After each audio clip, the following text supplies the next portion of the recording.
जय हिंद, वंदे मातरम। दोस्तों, RP target education के यूट्यूब चैनल में आप सभी भावी शिक्षकों का स्वागत है।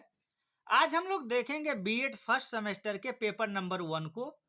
पेपर नंबर 1 के अंतर्गत जिस विषय पर हम चर्चा करेंगे वो होगा भाषा विकास, लैंग्वेज डेवलपमेंट। एक छोटे बच्चे में भाषा का विकास कैसे होता है, भाषा का महत्व क्या होता है। तो आइए वीडियो को हम शुरू करते हैं और देखते हैं कि बच्चे में भाषा डेवलप कैसे होता है और बाणी डेवलप कैसे होता है। इसी विषय पर हम लोग चर्चा करेंगे। इस वीडियो के अंतर्गत सबसे मोस्ट इम्पोर्टेंट जो चीज हम देखने वाले हैं वो बाणी दोष, स्पीच डिसऑर्डर। ठीक है, स्पीच डिसऑर्डर क्या होता है?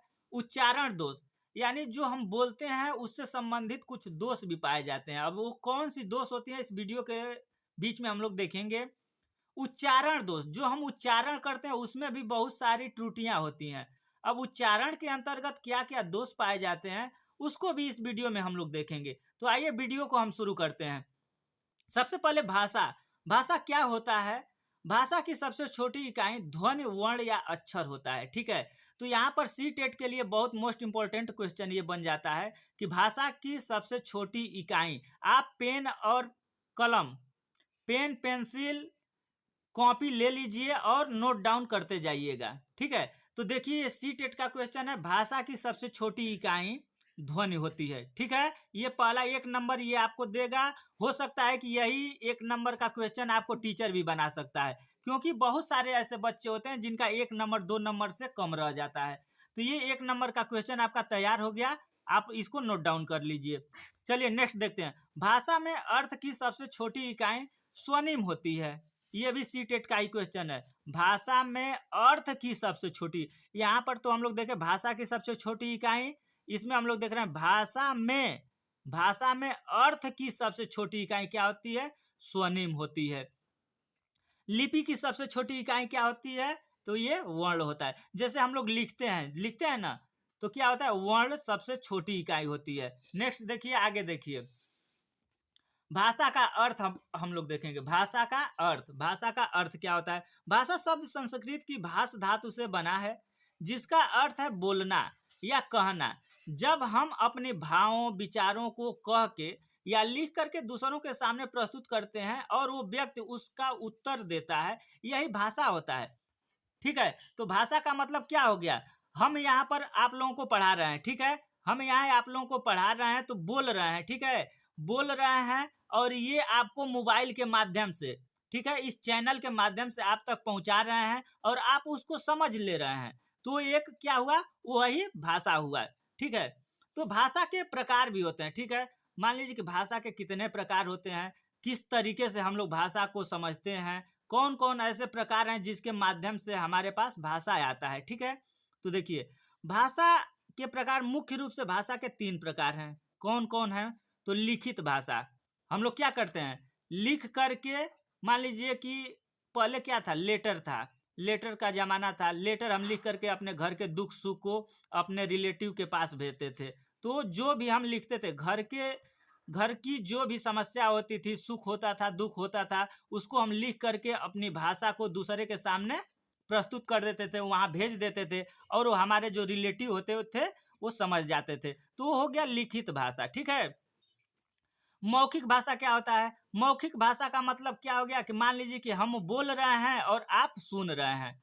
हमने बोला कि पानी दीजिए, तो पानी दीजिए का मतलब क्या हुआ कि अगला जो भी मान लीजिए पर्सन है उन्होंने मेरी आवाज को सुनी कि पानी मांग रहे हैं और उन्होंने उठा करके हमें पानी दे दिया। तो ये हो गया मौखिक भाषा, हमारे द्वारा बोली गई, हम जो भी बोल रहे हैं उसको उन्होंने सुना और उसका वो उत्तर दिया, वो हो गया मौखिक भाषा। अब सांकेतिक भाषा का मतलब क्या हुआ? जैसे मान लीजिए कि दो बच्चे हैं। ठीक है, यहाँ पर एक थोड़ा सा देख लीजिए सांकेतिक भाषा। जैसे 2 बच्चे हैं, अब मम्मी पापा हैं, उनके पास 2 बच्चे हैं। अगर 2 बच्चे हैं तो एक बच्चा बोल करके बोलेगा कि भैया चलो खेलने, तो क्या होगा? ये तो मौखिक भाषा हो गया। लेकिन वो संकेत के माध्यम से, अब मम्मी पापा इधर हैं, वो संकेत के माध्यम से हाथ हिला रहा है, आंख को अपना आंख से इशारा कर रहा है कि यानी चलो अब चलते हैं घूमने। तो वो हो गया एक सांकेतिक भाषा। सांकेतिक भाषा का हम लोग जो दिव्यांग बच्चे होते हैं, जो बच्चे सुन बोल नहीं सकते हैं, उनके लिए उनके लिए हम सांकेतिक भाषा का प्रयोग करते हैं। वो लोग संकेत इस चैनल पर देखिए, श्रवण दिव्यांग जो बच्चे होते हैं या जितने भी प्रकार के दिव्यांग बच्चे होते हैं उससे संबंधित भी इस चैनल पर वीडियो डाले जाते हैं। ठीक है, उसको जैसे आप लोग अगर चाहते हैं तो वन हैंड साइन लैंग्वेज, मम्मी पापा का संकेत क्या होता है, घर का संकेत क्या होता है, इसका सांकेतिक भाषा के रूप में जो वीडियो बना है इस चैनल पर पड़ा हुआ है, उसको चाहे आप तो देख सकते हैं, सांकेतिक भाषा। नेक्स्ट देखिए, भाषा की परिभाषा। भाषा की परिभाषा, ठीक है। अब भाषा की हम लोग दो ठो परिभाषा देख लेते हैं, एक परिभाषा देख लेते हैं। इस परिभाषा को आप लोग लिख लीजिएगा। बेंडी का मत, ठीक है, बेंडी जो एक मनोवैज्ञानिक है, वो क्या अपना भाषा का परिभाषा दिए हैं, इसको देखिए। भाषा एक प्रकार का चिन्ह है, ठीक है। भाषा क्या है? भाषा जो हम लोग बोल रहे हैं ये एक प्रकार का चिन्ह है। चिन्ह से अभिप्राय उन प्रतीकों से है जिनसे मनुष्य अपने विचारों को दूसरे पर प्रकट करता है। ठीक है, कहने का मतलब ये है कि यहाँ पर देखिए, कथित रूप से दूसरों को समझा सके और दूसरों के भावों को समझ सके, उसे हम भाषा कहते हैं। ठीक है, दूसरे के भावों को हम समझ सके या जो कह रहे हैं वो दूसरा भी समझ सके, वो भाषा है। सार्थक शब्दों के समूह या संकेत को भाषा कहते हैं। ठीक है, यानी देखिए, जो हम बोल रहे हैं वो सार्थक होना चाहिए। ठीक है, वो सार्थक होना चाहिए और वो व्यक्ति उस चीज को समझ ले रहा है, वो भाषा हो गया। ठीक है, भाषा तो हम लोग समझ लिए, यानी जब भी हम अपने भावों को, विचारों को दूसरे के सामने प्रस्तुत करते हैं और वो व्यक्ति उसको समझ करके जो हमें उत्तर देता है, वो रिप्लाई करता है, वो क्या हो गया? भाषा हो गया। अब देखिए, भाषा के कुछ घटक हैं। ठीक है, कंपोनेंट्स ऑफ लैंग्वेज। जो भाषा है, हम लोग भाषा जो भी यूज करते हैं, मान लीजिए कि हिंदी भाषा यूज करते हैं, इंग्लिश भाषा यूज करते हैं, ठीक है, बहुत सारी भाषाएं हैं, तो उनके कुछ अंग हैं, जैसे कुछ पार्ट्स हैं। जैसे मान लीजिए कि मशीन है, मशीन हम शब्द बोल दिए कि मशीन, लेकिन मशीन में बहुत सारे पार्ट जुड़े हुए हैं। मोबाइल है तो मोबाइल में भी बहुत सारे पार्ट जुड़े हुए हैं। वैसे ही भाषा तो हम बोल दिए कि भाषा जो हम अपने भावों को दूसरे के सामने प्रस्तुत कर रहे हैं, वो समझ करके उत्तर दे रहा है, वो भाषा हुआ। ठीक है, तो भाषा जो है, भाषा के कुछ क्या है? कंपोनेंट्स हैं, कुछ भाग हैं, कुछ अंग हैं। तो वो घटक कौन कौन है, भाषा के वो घटक, वो अंग कौन कौन है, उसको हम लोग समझेंगे। ठीक है, तो भाषा के 4-5 घटक होते हैं। ठीक है, भाषा के कितने घटक होते हैं? 5। वो पांचों घटक कौन कौन होते हैं? तो पहला हो गया आपका ध्वनि। ठीक है, कौन भाषा हो गया? ध्वनि। भाषा के 5 घटक होते हैं। ठीक है, भाषा के 5 कौन कौन घटक होते हैं? पहला ध्वनि हो गया, दूसरा वर्ण हो गया, तीसरा शब्द हो गया, चौथा पद हो गया और पांचवा वाक्य। ठीक है, इसको हम लोग एक एक करके समझ लेते हैं। ठीक है, भाषा के घटक आप लोग समझने का प्रयास करिएगा। भाषा के कुछ अंग होते हैं। ध्वनि, यानी भाषा का मौखिक रूप ध्वनियाँ होती हैं। ठीक है, जो हम लोग मौखिक रूप से बोलते हैं वो ध्वनि होती है, पहला हो गया। दूसरा वर्ण हो गया, भाषा का लिखित रूप वर्ण होता है, यानी जो हम लिखते हैं वो भाषा का वर्ण हो गया।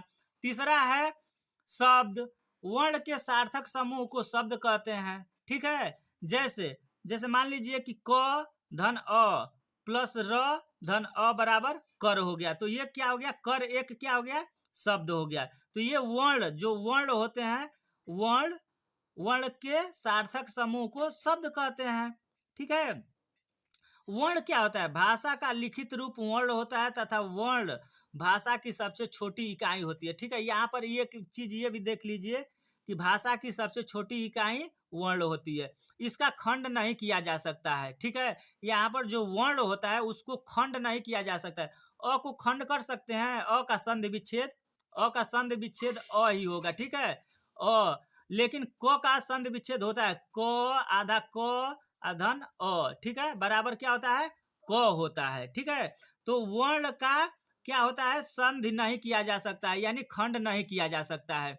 ठीक है, वर्ण जो है वो भाषा का लिखित रूप का सबसे छोटी इकाई है और इसको खंड नहीं किया जा सकता है। शब्द क्या हो गया? वर्ण के सार्थक समूह को शब्द कहते हैं। तो जो वर्ण था, मान लीजिए कि क, ठीक है, आधा क हो गया, उसके बाद अ, क हो गया, क प्लस आधा र और प्लस अ बराबर र हो गया। तो क्या क्या हो गया? कर। कर क्या हो गया? अब ये एक सार्थक शब्द हो गया। ठीक है, आगे देखिए पद। ये सब भाषा के अवयव हैं, ठीक है, घटक हैं।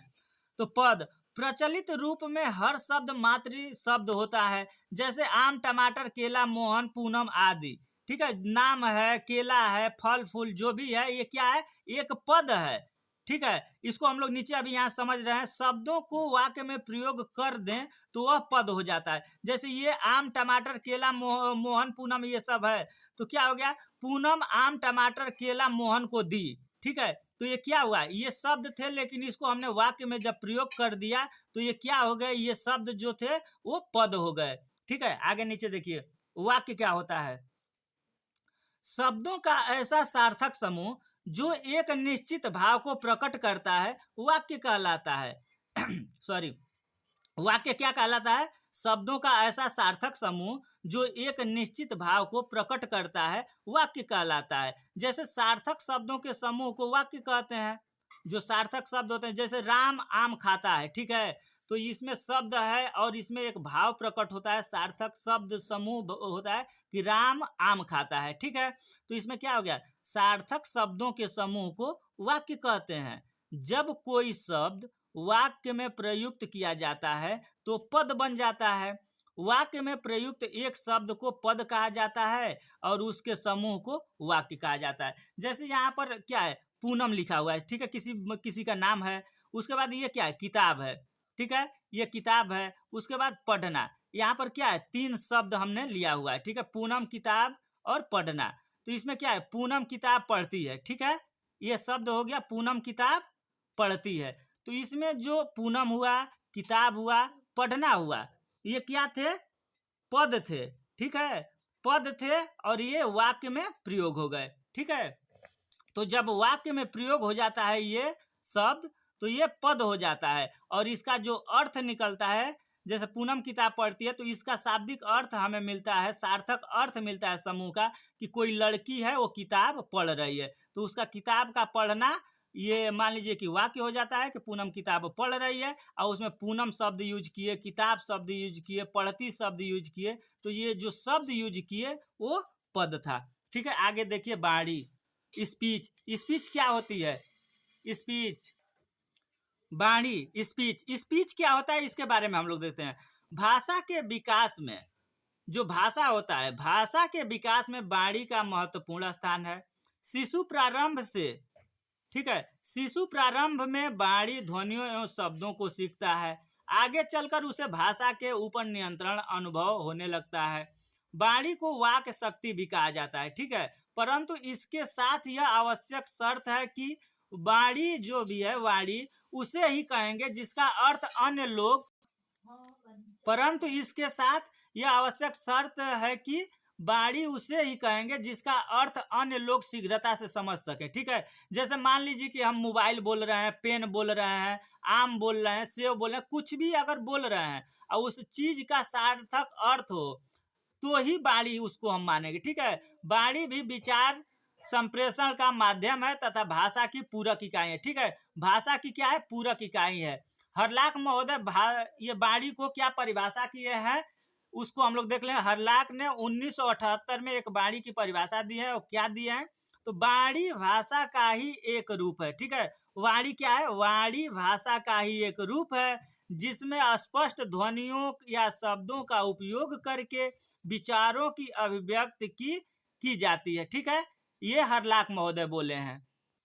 नेक्स्ट हम लोग देखेंगे वाणी के मापदंड, यानी क्राइटेरिया ऑफ स्पीच।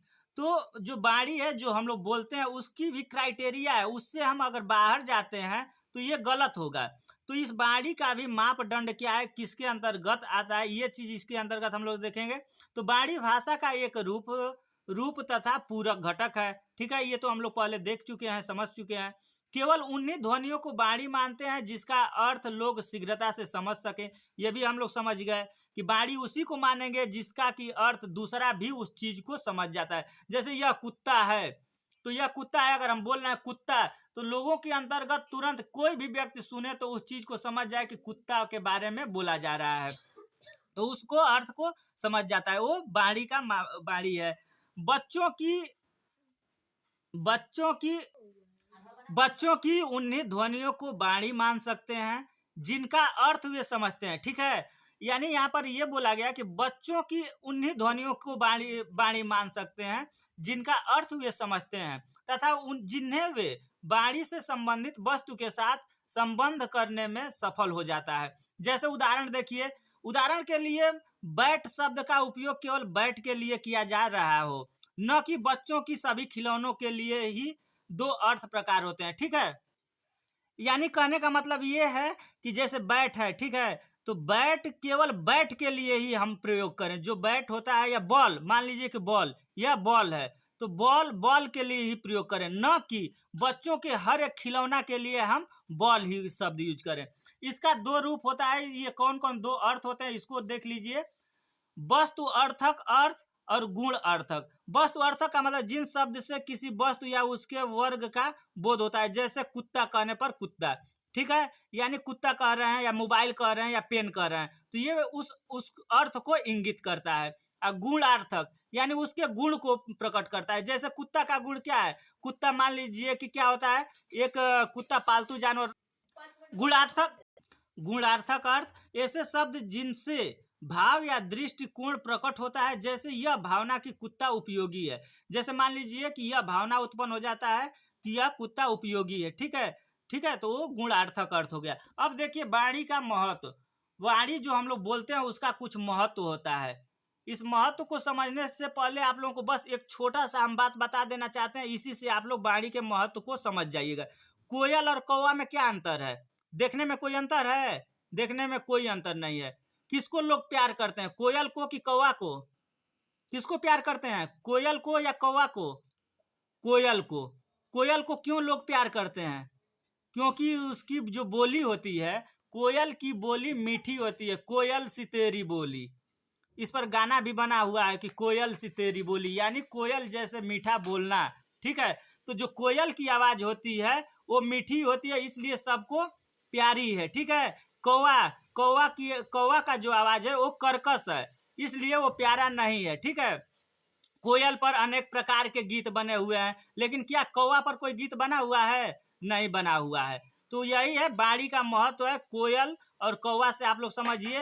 एक चीज और यहाँ पर हम बता देना चाहते हैं कि अगर आप का वाणी मधुर है, प्रेम से बोलते हैं, तो आपका बिगड़ा हुआ भी काम बन सकता है। और गुस्सा से अगर उसी काम को चाहते हैं निकालना, तो शायद वो काम आपका नहीं हो पाएगा। ठीक है, तो अच्छी वाणी का महत्व एक ये भी है। तो ये जैसे सामाजिक महत्व, समाज में आपका स्थान बहुत उच्च लेवल तक वाणी पहुंचाती है। ठीक है, अगर आपका व्यवहार, आपकी वाणी मधुर है, वाणी में अपना अस्तित्व है, तो क्या है, सामाजिक में आपका स्थान ऊंचा होगा। आत्म मूल्यांकन, जैसे हम जो बोल रहे हैं, ठीक है, हम जो भी बोल रहे हैं उसका दूसरा उत्तर क्या दे रहा है। जैसे मान लीजिए कि हम किसी से बात कर रहे हैं और वो व्यक्ति को वो बात अच्छी नहीं लगी, तो अच्छी बात वो नहीं लगी, तो वो क्या है, आत्म मूल्यांकन करने में भी हमें ये वाणी का ये होता है। शैक्षिक मूल्यांकन में भी वाणी का महत्व होता है, सामाजिक संबंध में भी महत्व होता है। ठीक है, तो ये वाणी का महत्व यहाँ पर यही है मेन, कि अगर आपकी आवाज जो वाणी है वो मधुर होगी, प्रेम से बोलेंगे, तो आपका महत्व बढ़ जाएगा। आगे देख लीजिए, वाणी के कुछ प्रकार हैं। ठीक है, इसको आप लोग थोड़ा सा ध्यान से समझिएगा, जल्दी जल्दी देखेंगे समझेंगे। वाणी के प्रकार, ठीक है, वाणी के कुछ प्रकार हैं। ठीक है, वाणी को 4 प्रकार में हम लोग देखते हैं। ठीक है, ये चारों जो प्रकार है वाणी के, वो बहुत महत्वपूर्ण है। आप बोलेंगे कि यार जो वाणी हम बोलते हैं वो तो ये कई प्रकार का है, लेकिन नहीं, जो आप बोलते हैं उसमें भी 4 प्रकार है। और कौन कौन है ये? बैखरी वाणी, मध्यमा वाणी, पश्चंती वाणी, परावाणी। अब एक एक करके आप लोग समझने का प्रयास करिए, कहानी के माध्यम से समझिए। हम जो भी सुबह से लेकर के शाम तक बात करते हैं, ठीक है, वो क्या हो गया? बैखरी वाणी हो गई। मान लीजिए कि दो महिला है और दिन भर बातें कर रही हैं, तो उन लोगों की जो आपस में जो बात हो रही है वो क्या, कौन सी वाणी है? वो बैखरी वाणी हो गई। ठीक है, वो कौन सी वाणी हो गई? बैखरी। अब मध्यमा, जब कोई बड़ा आदमी, प्रधानमंत्री, राष्ट्रपति या सच्चे अच्छे इंसान जो पहुंचे हुए, मान लीजिए कि सत्संग है, जो संत महात्मा है, यानी प्रधानमंत्री जो आदेश कर देंगे, जैसे कोरोना आया, ठीक है, कोरोना में उन्होंने बोल दिया कि लॉकडाउन, तो क्या हुआ, पूरा जो हिंदुस्तान था उसमें लॉकडाउन लग गया, सब लोगों को मानना पड़ा, ठीक है, प्रेम से माने या जबरदस्ती माने, सबको मानना पड़ा। तो ये मध्यमा हो गया, ठीक है, जिसको कि सब लोग मानते हैं उस भाषा को, अरे वाणी को। अब आ गया पश्चयंती। पश्चयंती में जब कोई संत या भविष्यवाणी करता है और कह दे और वो बात सही हो जाए और बार बार सही होने लगे, तो उसे क्या होता है, उसे पश्चयंती वाणी बोलते हैं। जैसे श्राप हो गया, आशीर्वाद। जो साधु संत होते थे वो क्या करते थे, मान लीजिए कि किसी को भविष्यवाणी कर देते थे कि 2022 में, मान लीजिए कि अगर कोई संत हैं, ठीक है, अगर वो भविष्यवाणी कर देते हैं कि 2022 में ये होगा, 2030 में ये होगा, या किसी व्यक्ति के बारे में बोल दें कि आपकी आयु 2 साल तक है, आपकी नौकरी 2013 में लग जाएगी, तो इस तरीके का भविष्यवाणी करते हैं और वो बात बार बार सत्य हो जाती है, तो वो पश्चयंती भाषा हो गया। और पराभाषा क्या हो गया, पराभाषा में ये हो गया कि इस भाषा में लोग ईश्वर को रूप अपना मान लेते हैं, यानी परावाणी का उपयोग करने के लिए आपको पहले स्थिता विद्या, जो कि अष्ट सिद्धि में से 7वीं सिद्धि है, आपके पास यह सिद्धि आ गई तो आप परम तत्व को नियंत्रित कर लिए, यानी आप खुद अपने आप को भगवान हो जाएंगे, ठीक है, भगवान हो जाएंगे, और जो भी आप बात कहेंगे वो बिल्कुल क्या होगा, वो बिल्कुल बात बिल्कुल सही होगा, ठीक है। अगर उस स्थिति में अगर आप भगवान हो जाते हैं और आप जो भी बात बोलते हैं वो बिल्कुल सत्य होता है, तो उस भाषा को हम लोग क्या बोलते हैं, पराभाषा बोलते हैं। अब देखिए यहाँ पर बहुत महत्वपूर्ण इंपॉर्टेंट टॉपिक शुरू होता है सी टेट के मायने में, ठीक है, सी टेट के लिए ये रामबाण है, ठीक है, इससे सी टेट में क्वेश्चन बहुत सारे आते हैं, इसलिए यहाँ इस टॉपिक को ध्यान से देखिएगा। वाणी दोष, वाणी दोष जो हम लोग बोलते हैं उसमें क्या क्या दोष है, इसको इसके माध्यम से यहाँ हम लोग समझने का प्रयास करेंगे। स्पीच डिसऑर्डर, ठीक है, स्पीच डिसऑर्डर जो हम बोल रहे हैं, जो हमारी आवाज है उसमें बहुत सारे दोष होते हैं। अब वो कौन कौन से दोष होते हैं आइए देखते हैं।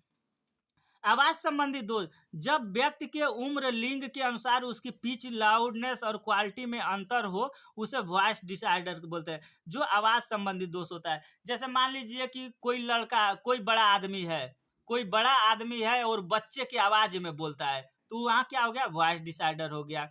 कोई मान लीजिए कि औरत है, कोई औरत है और पुरुष की आवाज में बोलती है, कोई पुरुष है वो महिला की आवाज में बोलती है, तो ये सब वॉइस डिसऑर्डर जो आवाज संबंधित दोष होते हैं उसके संबंधित आते हैं, ठीक है। तो इसमें भी कुछ प्रकार हैं, यह 3 प्रकार के होते हैं। पहला पिच, लाउडनेस और क्वालिटी, ठीक है, जो आवाज संबंधित दोष पाए जाते हैं वो 3 रूपों में पाए जाते हैं। पहला क्या हो गया, पिच हो गया, दूसरा लाउडनेस हो गया, तीसरा क्वालिटी हो गया, ठीक है। तो यहाँ आप लोग समझिएगा, जैसे पिच, यहाँ पर पिच का मतलब क्या हो गया, प्योर फोनिया, ठीक है, प्योर फोनिया, प्योर फोनिया का मतलब क्या हुआ, पुरुष स्त्री की आवाज में बोलता है, ठीक है। जो आप लोग देखे होंगे गांव में कि कोई पुरुष है और बिल्कुल महीन आवाज में बोलता है, वो स्त्रियों की आवाज में बोलता है, तो उसको क्या बोलते हैं, प्योर फोनिया बोलते हैं। उसके बाद से एंड्रोफोनिया, एंड्रोफोनिया में स्त्री पुरुष की आवाज में बोलते हैं, ठीक है। कोई लड़की है वो क्या होता है, पुरुष की आवाज में बोलती है, ठीक है, तो उसको क्या बोलते हैं, एंड्रोफोनिया बोलते हैं। अब देखिए लाउडनेस, ठीक है, लाउडनेस में क्या होता है, मोनो पिच और पिच ब्रेक आता है, ठीक है। लाउडनेस में हम लोग 2 रूपों में देखते हैं, मोनो पिच और पिच ब्रेक। आवाज में उतार चढ़ाव का न होना, जैसे नहीं बोलते हैं कोई मान लीजिए कोई आप गाना गा रहे हैं, ठीक है, और उसमें जब आप गाना गा रहे हैं, जैसे मान लीजिए खाली कर रहे हैं, उसमें कोई उतार चढ़ाव नहीं है, तो उस आवाज को क्या बोलेंगे हम लोग, मोनो पिच डिसऑर्डर, ठीक है। अब पिच ब्रेक, पिच ब्रेक का मतलब क्या होगा, आवाज कभी ऊंच तो कभी निम्न हो जाती है, आवाज रुक रुक कर आती है, उसको क्या बोलते हैं, पिच ब्रेक बोलते हैं। अब देखिए लाउडनेस डिसऑर्डर, लाउडनेस डिसऑर्डर क्या होता है, तो लाउडनेस डिसऑर्डर को समझने के लिए आपको अफोनिया, डिस्फोनिया, ठीक है, तो लाउडनेस डिसऑर्डर है उसके अंतर्गत हम लोग देखेंगे अफोनिया डिस्फोनिया। ठीक है, आवाज पूर्ण रूप से चली जाती है। अफोनिया में क्या होता है? अफोनिया में क्या होता है, जैसे आप लोग बहुत सारे बच्चे को हो सकता है कि कहीं आप लोग देखे होंगे कि बच्चा है उसकी आवाज बिल्कुल शुरू में ठीक था और बिल्कुल गायब हो गई आवाज, बिल्कुल आवाज कुछ भी नहीं निकलता है, उसको क्या बोलते हैं? अफोनिया बोलते हैं। इसमें आवाज आंशिक रूप से चली जाती है। जैसे कुछ लोग बोलते हैं साय साय की आवाज बोलते हैं। ठीक है, आवाज बिल्कुल कम निकलता है यानी आधा आवाज चला जाता है, उसको क्या बोलते हैं? डिस्फोनिया बोलते हैं। ठीक है, उसको क्या बोलते हैं? डिस्फोनिया बोलते हैं। नीचे देखिए क्वालिटी डिसऑर्डर। ठीक है, तीसरा हम लोग देखें क्वालिटी डिसऑर्डर। तो क्वालिटी डिसऑर्डर में क्या होता है? हाइपर नेजोलॉलिटी। इसमें क्या होता है ना कि ओरल साउंड को नेजल साउंड में बोलता है। जैसे मान लीजिए कि कोई होता है ना कि आदमी बोलता है कि क्या क्या नाक से बोल रहे हो। ठीक है, तो हाइपर नेजोलॉलिटी हो जाता है। जैसे ओरल साउंड, मुंह वाला जो आवाज है उसको नेजल साउंड में बोलता है। ठीक है, जो मुंह से आवाज आना चाहिए, जैसे कि मान लीजिए कि आवाज निकलना है कि पानी, पानी निकलना है, पानी को हम मुंह से बोलते हैं, लेकिन अन्नी अन्नी, जैसे मान लो कि अन्नी बोल रहा है, पानी को अन्नी बोल रहा है, तो नाक से अपना बोल रहा है, तो नाक से बोलता है तो उसको हाइपर नेजोलिटी बोल देते हैं। हाइपोनेजोलिटी बोलते हैं। नेजल साउंड को ओरल साउंड में बोलता है, यानी नाक से जो साउंड बोला जाता है, अंग, जो भी नेजल साउंड होते हैं। नेजल साउंड कौन कौन होते हैं? इया, अंग, अड़, ये सब नेजल साउंड होते हैं। इस साउंड को मुंह से बोलता है, नाक से बोलने वाली ध्वनियों को मुंह से बोलता है।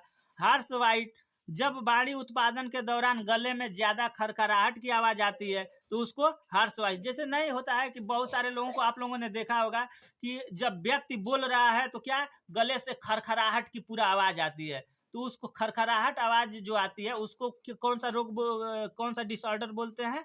तो उसको हार्स वॉइस बोलते हैं। ठीक है, नीचे देखिए ये भी बहुत हकलाना तुतलाना फ्लुएंसी डिसऑर्डर के अंतर्गत आता है। ठीक है, यानी जो बच्चे हकलाते हैं, जो तुतलाते हैं, वो कौन से डिसऑर्डर के अंतर्गत आते हैं? वो फ्लुएंसी डिसऑर्डर के अंतर्गत आते हैं। वो भी एक वाणी ही दोष है। ठीक है, तो आप लोग तो ये देखे ही होंगे, हर एक जगह देखें कोई हकला रहा है, कोई बच्चा तुतला रहा है, तो ये फ्लुएंसी डिसऑर्डर के अंतर्गत आता है और ये एक वाणी दोष ही है। ठीक है, उच्चारण संबंधी दोष, ये भी बहुत महत्वपूर्ण टॉपिक है। सी टेट में सोडा करके आता ही आता है, एकदम निश्चित है कि इसमें से एक क्वेश्चन आपको मिलता ही मिलता है।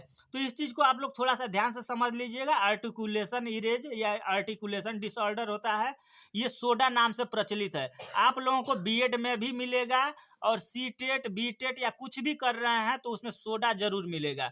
तो सोडा होता क्या है? ये उच्चारण संबंधी दोष है। तो क्या होता है? एस से क्या होता है? सब्स्टिट्यूशन। ठीक है, इसमें क्या है? प्रतिस्थापन।